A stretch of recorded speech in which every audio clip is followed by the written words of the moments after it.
Aoba, meus catequizandos! Tudo bem com vocês? Sejam bem-vindos a mais um Catequista Conversa. E hoje recebendo aqui meu grande amigo Catholic Nerd. Seja bem-vindo, cara, tudo bem? Obrigado, Joe. Que isso, tudo bem, cara. Sabe que é um grande prazer estar aqui, que essa conversa seja maravilhosa para mim, para você e para o pessoal que está assistindo aí em casa. Tô, com certeza. Já começar aqui contando os causos, que quase que essa conversa aqui não acontece, né? Porque, primeiro, ele foi um vacilão comigo, ficou me ignorando por meses no TikTok. Ele me respondeu, falou: Não, Caramba. cara, com certeza, participo sim. Eu falei: Beleza, quando é que você tá livre? E aí ele sumiu. Foi cobrado ao vivo numa live de TikTok pra ele perceber que ele tava me ignorando, porque ele não tinha visto a mensagem que eu tinha mandado. E aí ele me mandou uma mensagem e falou: Cara, me chama lá no WhatsApp, passou o número dele. E aí eu achei que tinha mandado mensagem. Passou mais um mês e eu tava tipo, nossa, mano, o Marcelo é um otário mesmo, cara. O maluco não me responde. Aí eu fui olhar e eu não tinha mandado mensagem pra ele. Então eu tava. Aí ficou nesse empate aí, ficou no 1 a 1. Ninguém está ganhando um ponto pra cada, tá tudo Passei certo. todo me xingando mentalmente. Não, nossa, eu tava já há muito tempo xingando mentalmente, falando, nossa, mano, que cara otário, mano, nossa. Mas no final tudo certo e agora a gente já começou a gravar aqui e teve que recomeçar porque minha internet tá caindo. Então, assim, essa conversa não era pra estar acontecendo, mas nós é teimoso. Então vai acontecer. Mas é tempo. Mas aí, caso alguém que esteja assistindo não te conheça, quem é você, de onde você vem, o que você faz? Meu nome é Marcelo Paz, eu tenho 17 anos, eu sou mineiro, moro na capital, aqui em Belo Horizonte. Atualmente estou trabalhando com teatro, sou ator, auxilio escrevendo roteiros também. Ultimamente estou trabalhando em um roteiro de drama que tem um pezinho ali na arte circense, que eu também trabalho como palhaço.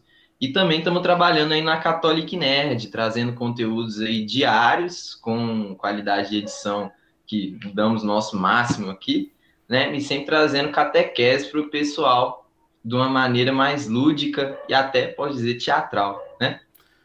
Pô, muito bom. E já fica aqui a recomendação, caso vocês não conheçam, cara, vão atrás, porque é um conteúdo incrível. Eu já falei isso pra vocês, sou fã demais dos seus vídeos, gosto muito do conteúdo que você faz. E assim, de onde que Vai. veio esse mover seu, essa ideia de primeiro começar a trazer evangelização para a internet, começar a evangelizar pela internet? Você já evangelizava antes de alguma outra forma?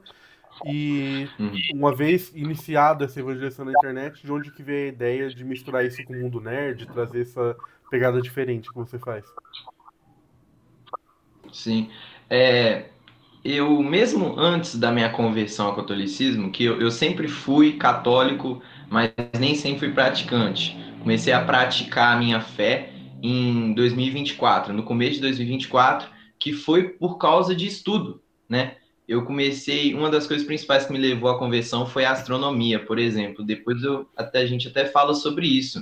Mas eu evangelizava pelo que eu sabia, inclusive lá na minha escola, tinha eu e um amigo meu, que inclusive esse meu amigo é protestante, a gente fazia alguns encontros no recreio para a gente falar um pouco sobre a palavra de Deus. Aí ficava aquele encontro ecumênico, mas era bem legal, né?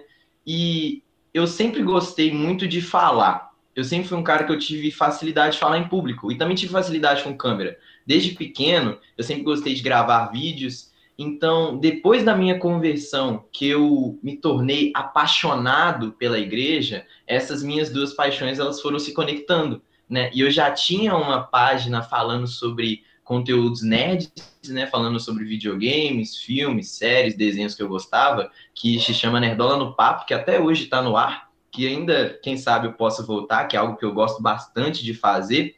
E aí eu resolvi dar da fonte que eu bebi, porque a minha conversão também veio muito na internet. Muitos influenciadores me influenciaram a me tornar verdadeiramente católico. Inclusive, Joe, você é um deles. É o segundo católico, gosto bastante, o padre Paulo Ricardo, que me ajudou a ter essa base da teoria forte, né?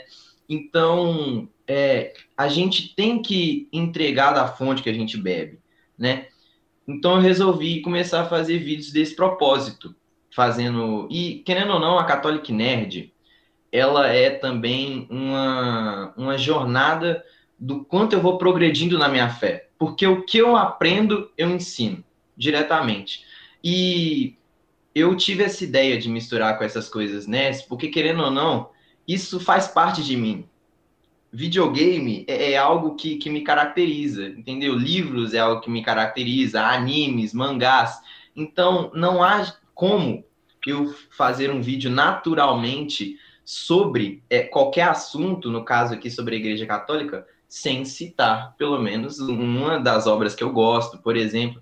Então, acaba que eu fui colocando essas coisas e as pessoas gostaram, né? Trazendo também com um intuito mais teatral, que é uma área que eu já trabalho, fazendo algumas esquetes, e de vez em quando eu falava sobre tal obra, e evangelizar por esses pontos é algo que eu acho importantíssimo, principalmente para a evangelização dos jovens hoje em dia, porque uma grande chaga que o cristianismo tem na cabeça das pessoas é essa demonização da cultura geek. Então, eu quis trazer isso, quis trazer essa cultura para essas pessoas, como também uma forma de evangelizar, né?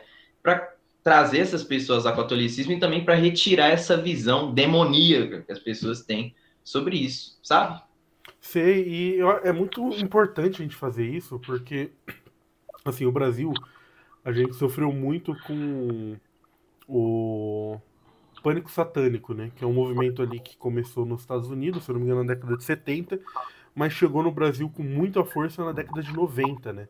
Então você aí é mais jovem, mas você com certeza ainda pegou muitos resquícios disso, né? Então, assim, o Yu-Gi-Oh! É do demônio, Hello Kitty é do demônio. Então, assim, eu cresci muito vendo isso, assim, tipo, tudo que era de cultura pop automaticamente era demoníaco. Tudo, absolutamente tudo. E isso vem muito desse pensamento protestante, assim, de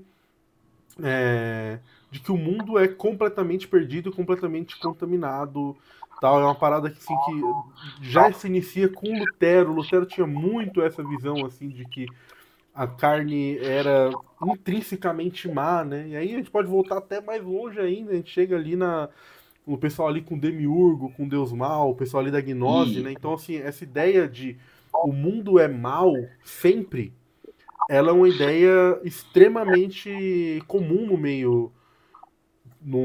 Sempre foi comum, mas no meio protestante ali na década de 90 a gente viu isso em cima da cultura pop com muita, muita, muita força, né? E a gente, como católico, a gente não é convidado a isso, a gente é convidado a fazer como fala São José Maria Escrivá, né? Amar o mundo apaixonadamente, né? Não é amar o pecado, mas é amar o mundo. O Deus criou o mundo e Deus criou o homem é capaz de fazer coisas boas, mesmo quando ele não está colocando Deus como a intenção, porque o homem é capaz de chegar nessas verdades, né? Então, existem coisas boas que são feitas por culturas pagãs. Você vai ali pro Japão, é óbvio que tem muita coisa ruim ali no meio, mas você vai encontrar muita coisa boa sendo produzida ali. Porque se algo, também outra coisa que eu sempre falo por aqui, né? Se algo é bom, belo ou verdadeiro, é católico e só não sabe. Então, assim, tem um monte de anime ali que vai estar trazendo virtudes, vai estar ensinando lições valiosíssimas pra gente, e a gente não pode querer perder isso só porque não é diretamente católico, só porque os personagens, sei lá, de Bleach não estão rezando uma missa, sabe? A gente não pode perder o que tem de bom naquilo por ele não estar abarcando tudo da nossa fé, né? tem uma visão sobre que quando a gente. Eu achei muito interessante que você falou sobre isso, porque a Igreja Católica. Ela tem esse costume, ela não chega no lugar e destrói aquela cultura, né? Ela usa o que tem de bom naquela cultura como um método de evangelização, né? Então, é algo que já está na minha religião e acaba que quando você vê um anime e você demoniza aquela arte sem entender como que ela funciona, dizendo que ela é intrinsecamente má, você está perdendo um grande método de evangelização. É uma grande perda para você. Você vai perder muitas almas que você poderia conquistar por isso. Como mais jovem, eu não peguei muito essa época, mas eu peguei os resquícios dela, né? Eu peguei o que as pessoas já pensavam. Eu, por exemplo, eu sempre fui apaixonado por Yu-Gi-Oh! Sempre gostei muito de Yu-Gi-Oh! E o amadurecimento da minha fé, uma das coisas que caracterizou esse amadurecimento é perceber que fantasia não é bruxaria. Isso é algo que muitas pessoas confundem. Então, a gente tem que saber discernir essas coisas. Então, questão de anime. Um que eu assisti faz pouco tempo não, faz um tempinho, que é Vinland Saga, que tem sim umas referências ao catolicismo, mas ele não é um anime católico. Ele não é denominado um anime católico, mas aquele anime tem tantas virtudes que você pode retirar deles, que você são virtudes que você às vezes não consegue retirar de uma obra que é feita para ser católica, inclusive. E isso que você falou muito sério, se aquilo é belo, se aquilo é bom, aquilo querendo ou não é católico, porque o que é belo, é bom, ele vem do nosso Senhor Jesus Cristo, né? Então a gente tem que Então, batizar, quando você... a gente tem que pegar essas coisas e batizar, né? E trazer para dentro do catolicismo.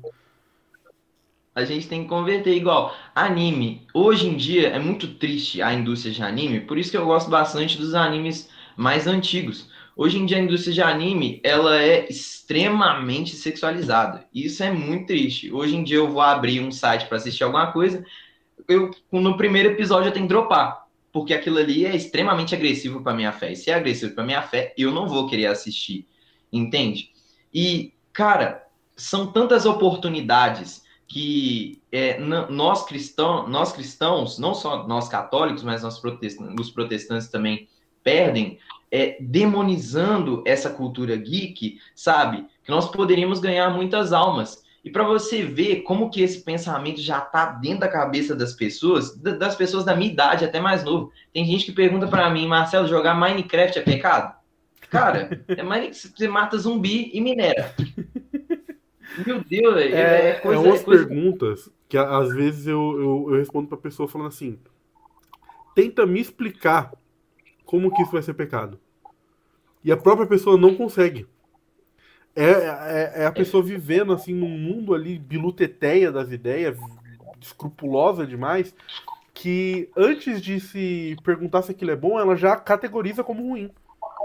Né? E é o que você falou, a gente não pode perder isso porque a gente vai estar perdendo almas, a gente está perdendo oportunidades de evangelizar, né?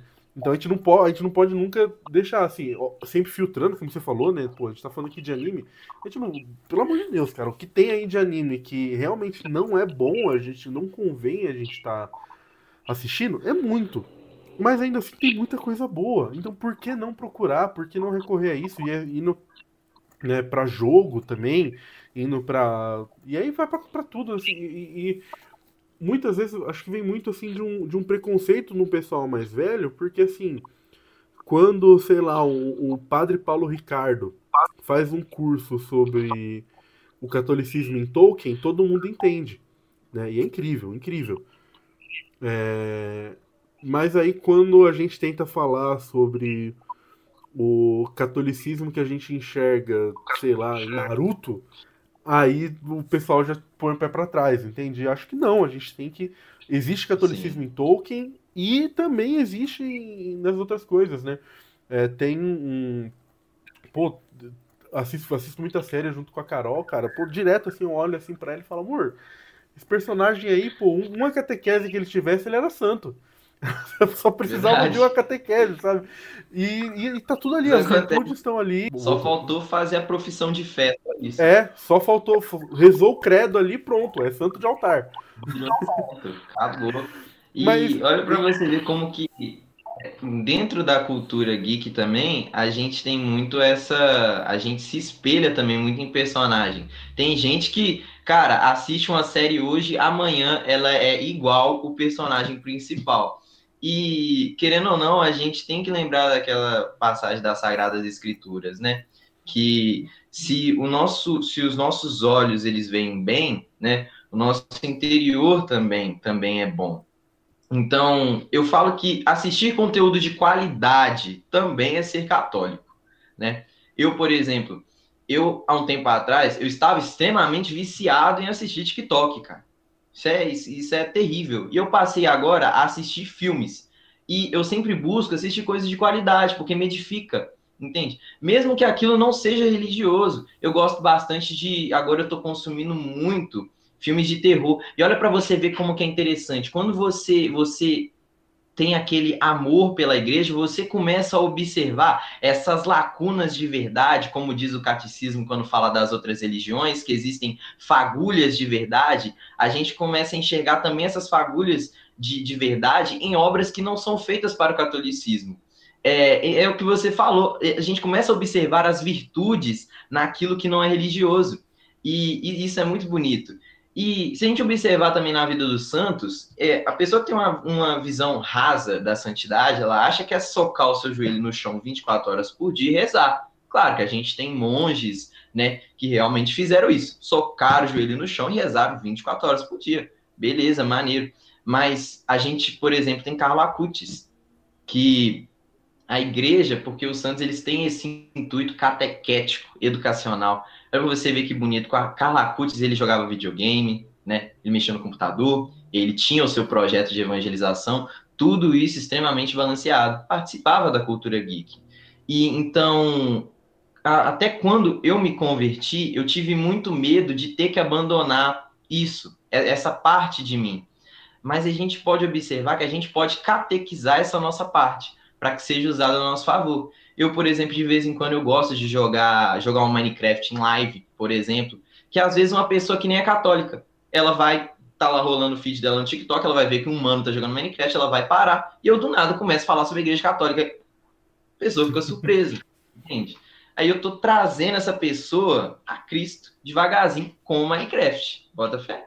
Sim, com certeza. E é aquilo, isso, pô, a gente pode puxar até pra Bíblia aqui, né? Paulo fala, observai tudo e retém o que é bom. Né? Então, assim, a gente tem Exato. que pegar esses livros, a gente tem que pegar esses jogos e ficar com aquilo que é bom, com aquilo que é virtuoso, pra ter repertório pra gente, né? Eu acho que, assim, se fosse para ter uma vida onde absolutamente tudo que você faz da sua vida é 100% e totalmente voltado para a religiosidade, a gente não era leigo. A gente tinha entrado no seminário, tinha virado frei, tinha virado monge enclausurado, mas essa não é a minha vocação. Eu sou leigo, eu vou me casar, eu vou viver no mundo. E vivendo no mundo, eu tenho que ser uma Uhum. pessoa que está vivendo nesse mundo, está inserida nesse mundo e está santificando esse mundo. E aí isso passa Realmente. por essas obras de entretenimento, né? Tem, por exemplo, tem um jogo que eu gosto muito, que é o meu jogo favorito. Ele se chama Life is Strange. Eu joguei ele quando eu tinha mais ou menos uns 12 anos. Eu sempre falo pro pessoal, porque acaba que muita gente. Existem alguns elementos que, por exemplo, nudez em arte em geral. Até nisso a gente tem que observar no porquê é usado. Porque até no Vaticano tem obras com nudez. Isso é Sim. fato. Então, por exemplo, quando a gente trata de uma obra, por exemplo, como God of War, que trata de uma Grécia antiga, a Grécia, ela tinha realmente muita nudez. Eu sempre falo pro pessoal, primeiramente, você quer jogar videogame? Respeita a classificação indicativa. Com Eu não certeza, com certeza. respeitava. Eu tive essa visão agora que eu tô ficando de maior. Você tem ideia? A minha franquia favorita, que é Resident Evil, a maior parte dos jogos, dos jogos é para 16, 18. Joguei com 15 e tal. Mas a classificação indicativa tá ali para um Só tem motivo. um Você pode motivo, né? usar Tem um isso motivo. também para discernir se o que você pode jogar ou não. Mas o jogo Life is Strange, que ele é o meu jogo favorito, ele não é um jogo que ele é feito para ser cristão, mas você consegue tirar tanta coisa que é uma menina que ela descobre que ela tem o poder de viajar no tempo, ela vê uma menina morrendo, ela descobre que pode salvar aquela menina, mas por causa dessa alteração temporal vai acontecendo muitas coisas erradas. O tanto de coisa boa que eu consegui tirar desse jogo não tem condição. Primeiramente, a música dele é maravilhosa. Então, tem vezes que eu tô andando na rua e eu ouço o soundtrack da música. E são tantas coisas que pôde me ensinar que muitas obras religiosas talvez não me poderiam. Claro, é muito importante. Eu tive muito escrúpulo no começo, quando eu comecei a ouvir rock. Agora eu tô começando a entrar nesse ritmo musical quando eu ouvia nada de rock, nada de rock. Hoje em dia eu sou apaixonado por Linkin Park. 70% das músicas que eu ouço é música litúrgica e os outros 30% é Linkin Park. Sensacional. E a gente também tem esse escrúpulo dentro da música, né? Um estilo musical que é demonizado e isso é terrível. E a gente vê o quanto que porque a música ela tem um poder muito forte, né? Na nossa vida. E até o rock, que é um estilo que é tão visto, que é visto de uma maneira tão má, já converteu muitas pessoas, por exemplo. Sim. Cara, é muito louco como a gente começa a enxergar, né, essas virtudes, essas coisas dentro dessas obras. Eu lembro a primeira vez que eu tava jogando Final Fantasy IV. E, pô, um jogo de Super Nintendo, né? Então, assim, foi o início ali do pessoal começar a colocar histórias mais complexas dentro de jogos, né? E aí foi a primeira dentro do Final Fantasy. Os outros, né? Final Fantasy 1, 2 e 3 também tem histórias, mas o Final Fantasy 4 foi a primeira vez assim que eles fizeram grandes personagens com grandes arcos. E eu não sei se você já jogou o Final Fantasy 4. Eu acho assim o primeiro terço dele, eu acho assim um dos melhores jogos que eu joguei na minha vida, o primeiro terço do Final Fantasy 4. Porque você é um personagem e os três primeiros Final Fantasy eles são muito focados no trabalho, né? No job que eles falam ali, que é a classe do personagem. Então você não criava um personagem que tinha uma personalidade, você criava um mago vermelho, você criava um mago branco, você criava um cavaleiro. Então, tipo, era 100% focado ali na classe. Uhum. E você inicia o Final Fantasy 4 com um cavaleiro negro.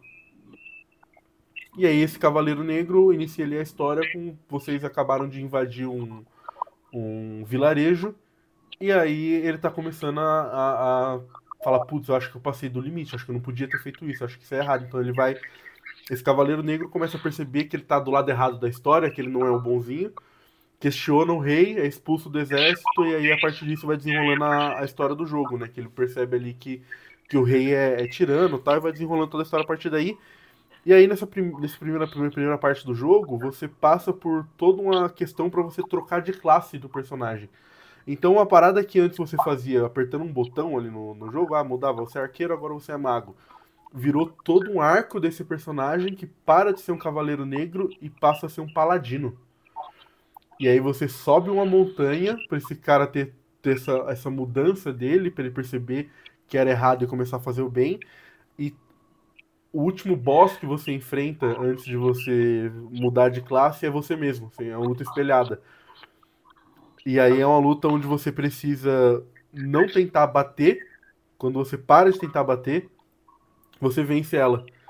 E aí é basicamente o personagem se perdoando, enfrentando os próprios pecados, reconhecendo os próprios pecados e se perdoando para que ele encontre o perdão e vire um guerreiro divino. Então a primeira vez que eu joguei isso, cara, isso explodiu minha cabeça de um jeito. Eu falei, mas assim, Hum. é, é um santo aqui. É a história de um santo, é a história de você buscar Deus. Eu fiquei, caramba, assim, explodiu minha cabeça de um jeito, sabe? E é o que você falou, É. às vezes isso impactou mais a minha vida num sentido religioso do que muitos livros religiosos que eu já li na minha vida. E, de novo, a gente não tá falando assim como se tivesse, em vez de ler o Caminho de São José Maria Escrivá, vai lá jogar Final Fantasy IV. Não é isso, né? Não é isso que a gente tá dizendo. Mas essa obra de arte ali teve um impacto no meu lado religioso maior do que muitos livros religiosos que eu já li. Né? Então a gente nunca pode deixar de lado isso, a gente tem que Uhum. usar isso como ferramenta, né, de evangelização. Bem, cara, é lindo isso, porque querendo ou não, a visão católica que a gente tem é de transformar tudo no catolicismo. E isso é lindo, a gente vai observando isso até nas pequenas coisas da nossa vida, até no nosso momento de lazer. E, por exemplo, eu vejo muito essa jornada de redenção, por exemplo, em God of War, que eu joguei todos os jogos de God of War, joguei todos os jogos. Aí, do primeiro ao Ragnarok, que eu infelizmente não terminei de jogar. E se você observar o Kratos, a mudança que ele tem de um guerreiro que sacrifica sua vida para obter poder, depois ele perde tudo que é mais precioso para ele, que é a família, depois ele começa a se tornar uma entidade da natureza, destruindo tudo, ele percebe que ele errou. Ele começa do zero, se torna um pai, tenta ser um pai muito melhor. Enquanto isso, filho, você vai matando o monstro, que é da hora pra caramba também. É divertido demais. Tem que, tem que se divertir mesmo, pô. E aí, olha que lindo essa jornada de redenção. Que você joga o God of War 3, no começo você tá acabando com a raça do Olimpo. No fim, você sente que é vazio. O Kratos tá no topo do Monte Olimpo, olhando, falando, putz, o que eu fiz? Entende? Isso não Olha trouxe minha que... família de volta, né? Essa Exato, vingança, e vingança, vingança, nada vingança. trouxe isso de volta. E acabo, eu gosto bastante, o pessoal me pergunta bastante também sobre isso, jogos violentos, né? Que é algo que eu sempre falo bastante, porque como eu disse, minha franquia favorita é Resident Evil, então eu sempre cito. Aí o pessoal faz muitas perguntas nos comentários, que eles veem lá Catholic Net, então eles aproveitam para fazer muitas perguntas, eu até gosto de responder bastante o que o pessoal pergunta. Aí já perguntaram, por exemplo, se Call of Duty é pecado por ter violência, se God of War é pecado por ter violência, se Resident Evil e outros jogos aí. Aí, olha para você ver. A gente tem que observar, porque é o seguinte, Call of Duty, a maior parte das vezes, é inspirado em guerras que aconteceram na realidade. É aquela pergunta que você diz que faz, pessoal. Por que seria pecado? Porque tem sangue? Não necessariamente, pô.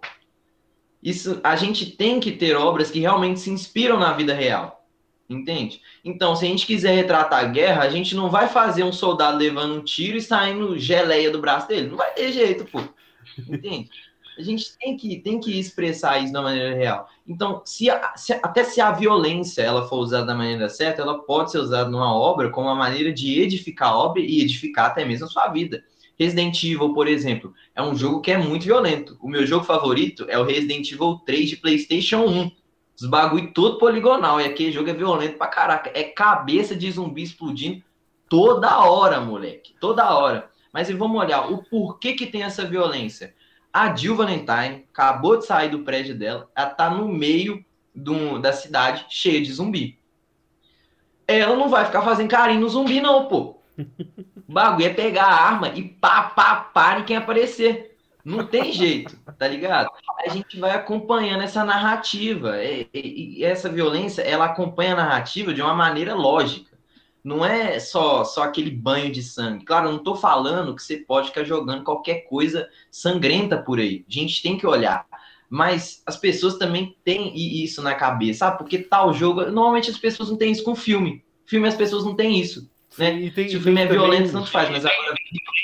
A gente também tem que olhar pra cada pessoa individualmente. Eu sempre bato muito nessa tecla, porque assim,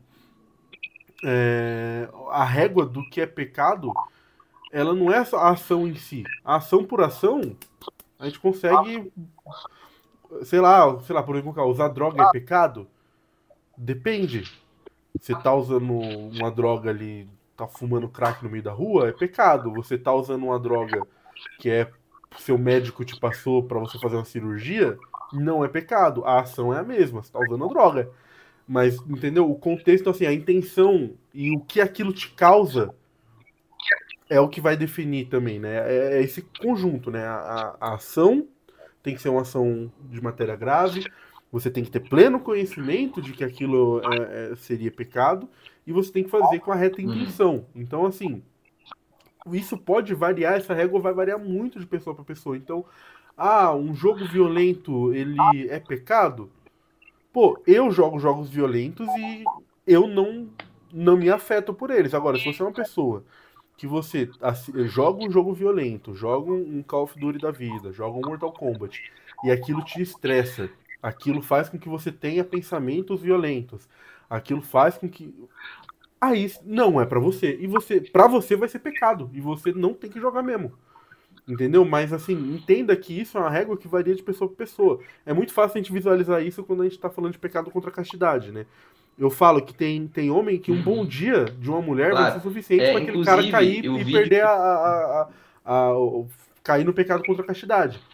Né? Então, assim, pô, esse cara que um bom dia de uma mulher faz com que ele caia ele não pode ir pro Vaticano que tem pintura com nudez lá. E isso não vai fazer com que o Vaticano tenha errado de ter essas pinturas. Desculpa aí, pode falar. Não, preocupa não.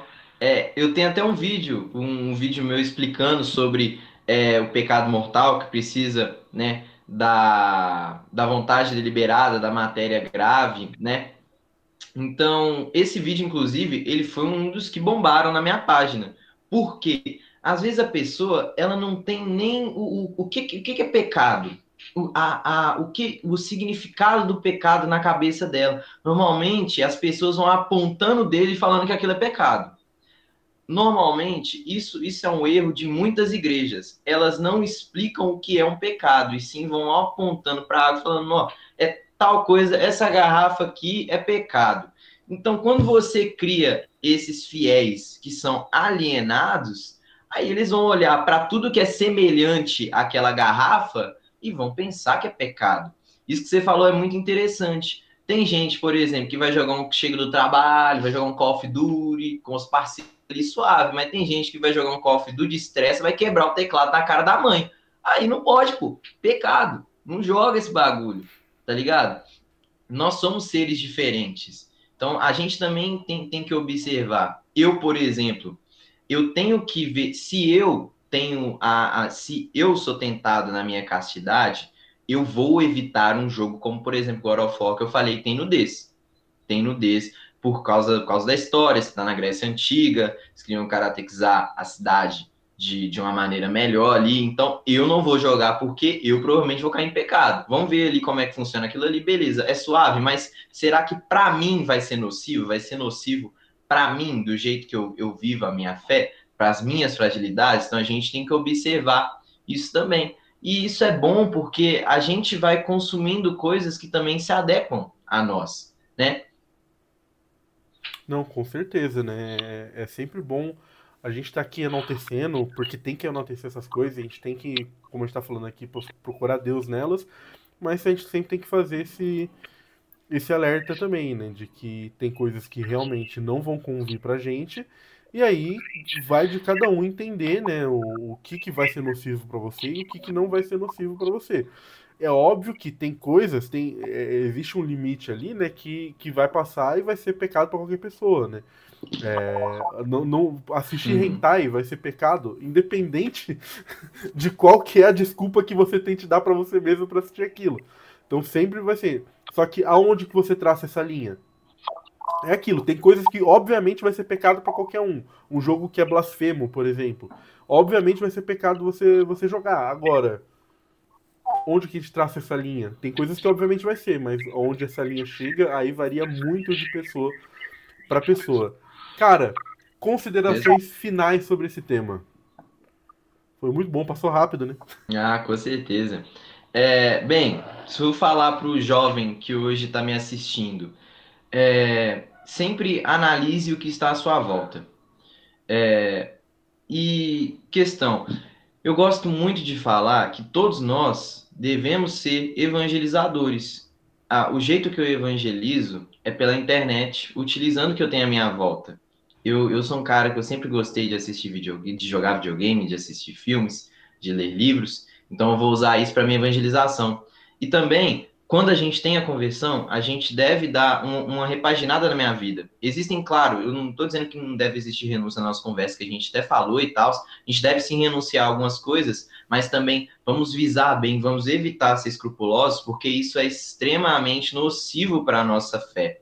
Então, as considerações finais é esse cuidado que a gente tem que ter com a cultura geek para tratá-la da maneira correta, né? E separar também o joio do trigo, do que vai nos ser edificante e o que não vai nos ser edificante, e até utilizar isso que nos é bom para ser bom para outra pessoa, para a salvação das almas. Se aquele jogo que a gente joga, ele é bom para mim, ele é bom para minha fé, se aquele anime que eu assisto é bom para mim, é bom para minha fé, vamos oferecer para o nosso irmão, né? Vamos trabalhar aí para a salvação das almas por meio da nossa evangelização, nunca perdendo o que somos de verdade, nunca perdendo. Pô, show de bola. Cara, muito obrigado por ter aceitado o convite. Foi muito bom ter você aqui. Vou te chamar de volta no futuro. Muito legal conversar aqui. A gente tem muita coisa para discutir dentro desse tema. De novo, muito obrigado. Você que assistiu o vídeo até aqui, não se esqueça de curtir, compartilhar. Comenta aqui embaixo qual que foi a obra que você estava lendo, que você estava jogando, que você estava assistindo, que fez você ter um pensamento diferente, religioso, que te levou a uma reflexão mais profunda ali religiosa. Manda esse vídeo para aquele seu amigo que você sabe que gosta de videogame, ou para aquele seu amigo que você sabe que é escrupuloso e tá precisando ouvir esse papo. Amém? Fiquem Tem com Deus muito, tem e muito. com o amor de Maria. Amém.